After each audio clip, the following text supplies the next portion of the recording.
উপভোক্তা বিষয়ক দপ্তর বা কনজিউমার ফোরামের উদ্যোগে বালুরঘাটের বালুছায়াতে এক আলোচনা চক্রের আয়োজন করে উপভোক্তা দপ্তর। এই আলোচনাতে উপস্থিত ছিলেন উপভোক্তা দপ্তরের মন্ত্রী বিপ্লব মিত্র, দক্ষিণ দিনাজপুর জেলা শাসক বিজন কৃষ্ণা সহ উপভোক্তা দপ্তরের বিভিন্ন আধিকারিক। আলোচনা চক্রে বিভিন্ন স্কুল, কলেজ, ল কলেজের ছাত্রছাত্রীরা উপস্থিত ছিলেন। উপভোক্তা দপ্তরের মন্ত্রী বিপ্লব মিত্র বলেন, মানুষ প্রতিদিন কিছু না কিছু জিনিস কিনছেন, কিন্তু সেটা সঠিক কিনা, তার গুণগত মান আইএসআই মার্কা কিনা তা অনেক মানুষই জানেন না, যার ফলে বিভিন্ন ব্যবসায়ীদের কাছ থেকে অনেক সময় ঠকে যান। উপভোক্তা দপ্তর বিভিন্ন প্রচারের মাধ্যমে জনগণকে সচেতন করার চেষ্টা চালিয়ে যাচ্ছে। সমস্ত অন্ধকার দরিদ্র হয়ে আলোকিত হয়ে উঠুক আমাদের এই অনুষ্ঠান মঞ্চ। এবং ব্যুরো অফ ইন্ডিয়ান স্ট্যান্ডার্ডস বলবে অ্যাজ এ কনজিউমার আমার একটা জিনিস কেনার সময় তাহলে কি কি দেখার দরকার আছে, কিভাবে রিড্রেসেলের কি মেথড আছে, কোথায় গেলে আমাদের সমস্যাগুলো মেটাতে পারবো বা আমরা কোথায় জানাতে পারবো কোন অথরিটির কাছে আমরা করে যেটুকু সেভিংস করে রেখেছিল। এই সমস্ত ব্যাপার যেগুলো থাকে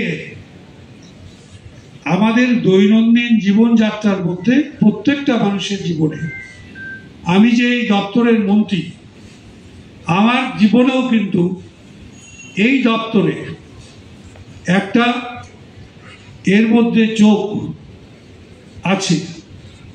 আমি যখন কনজিউমার হিসাবে আমি কোনো জিনিস কিনছি, কোনো জিনিস নিচ্ছি, সেটার সঙ্গে এই দপ্তরের যোগ থাকছে। আজকে বালুছায়াতে উপভোক্তা বিষয়ক দপ্তরে যে আলোচনা চক্র অনুষ্ঠিত হলো, সেই আলোচনা চক্রের বিষয় সাংবাদিকদের মুখোমুখি হয়ে উপভোক্তা দপ্তরের মন্ত্রী বিপ্লব মিত্র কি বলছেন তা শোনা যাক।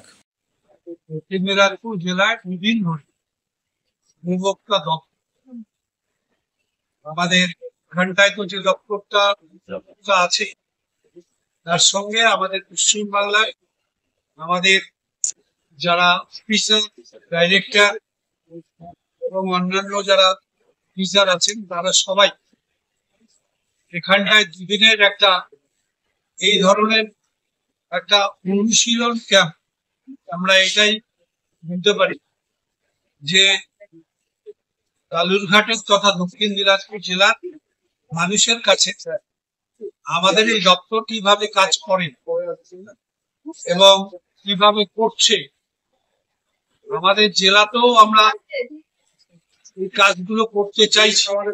আমাদের যে অফিসার আছে তাদের সেগুলোর জন্যই দুদিনের একটা এই ধরনের অনুশীলন আমাদের ব্যবস্থা করা হয়েছে এবং সেটাকে আমরা ক্যাম্প বলতে পারি। ক্যাম্প করে আমরা দুদিন এটা করছি। গতকাল থেকে আমাদের শুরু হয়েছে এবং গতকাল আমাদের এটা নিয়ে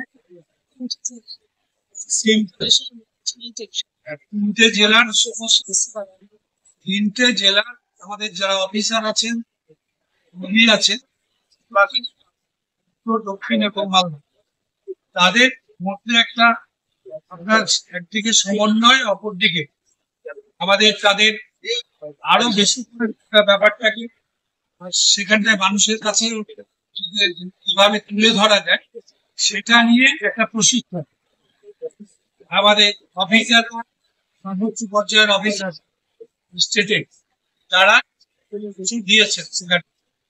এবং আজকে এখানটায় আমরা ছাত্রদের এবং অন্যান্য যারা আমাদের যাদের মাধ্যমে আমরা আমাদের এই অ্যাওয়ারনেস মানুষের কাছে পৌঁছে দিতে বেশি করে, যেহেতু শুধু আমাদের ডিপার্টমেন্টের অফিসারদের মাধ্যমে আমরা এই গোটা ব্যাপারটা করে উঠতে পারবো না। এটা এত মানুষের মধ্যে এই আমাদের যে দপ্তরের কাজটা এরকম ভাবে ছড়িয়ে আছে গোটা মানুষের কাছে, 11 কোটি মানুষের কাছে আমরা শুধু অফিসার দিয়ে আমার দপ্তরের কর্মীদের আমরা পৌঁছাতে পারবো। যেমন আপনাদের মাধ্যমে আমরা আজকে এখানটায় যেমন এই কথাগুলো তুলে ধরছি। আপনারা এগুলো আপনাদের মিডিয়া এগুলোকে যদি ভেন্টিলেট করবেন, তার মাধ্যমে এই জেলার অনেক মানুষ এগুলো যারা দেখবে তারা বুঝবে, জানবে। ঠিক সেইভাবেই আমরা এই 2 দিনের এই ক্যাম্পের মাধ্যমে মানুষকে সমস্ত ব্যাপারটা ব্যবহার করতে চাইছি। এখানটায় এখন কিন্তু সাইবার ক্রাইম থেকে আরম্ভ করে এই যে আপনারা শুনলেন একটু আগেই যে ইন্ডিয়ান ব্যুরো স্ট্যান্ডার্ড যেটা আছে, তারা কিভাবে হচ্ছে সতর্ক করছে মানুষ, যা আমাদের দপ্তরের মাধ্যমেও ওগুলো হচ্ছে।